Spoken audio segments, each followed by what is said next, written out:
સુરતના લીંબાયત વિસ્તારમાં બિલ્ડર પાસેથી ખરીદી માંગવાના આરોપમાં કોંગ્રેસના વોર્ડ નંબર 18ના પૂર્વ પ્રમુખ જમાલ અંસારીની લીંબાયત પોલીસે ધરપકડ કરી છે।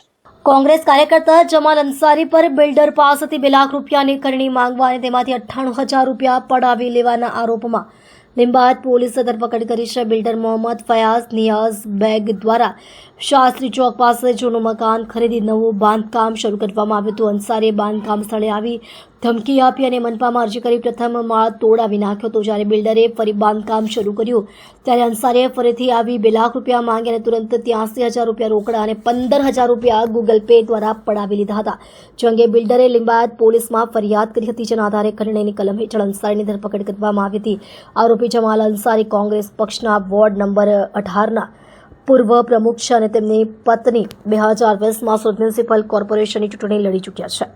લીંબાયત પોલીસ સ્ટેશનમાં મોહમ્મદ ફયાઝ મિર્ઝા એ પોતે કન્સ્ટ્રક્શનનું કામ કરે છે। એને એક ખંડણીની ફરિયાદ આપેલ છે, જે સંબંધે મોહમ્મદ જમાલ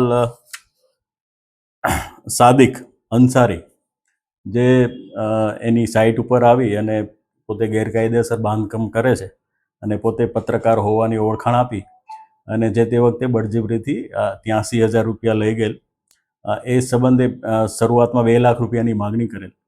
ત્યારબાદ ફરીવાર ધમકી આપી અને એની પાસેથી 15,000 રૂપિયા જીપે દ્વારા પોતાના ખાતામાં ટ્રાન્સફર કરાવેલ। જે સંબંધે ફરિયાદ આપતા પોલીસે તપાસ હાથ ધરી અને આ છે આરોપી છે એની ધરપકડ કરેલ છે।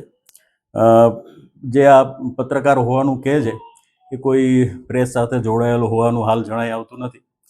પોતે કલરની દુકાન ધરાવે છે, જે પણ બંધ થઈ ગયેલ છે, અને પોતે ભૂતકાળમાં કોંગ્રેસનો વોર્ડ પ્રમુખ હતો અને ચૂંટણી પણ લડેલો છે એવું હાલ તપાસમાં ખુલવા પામેલ છે।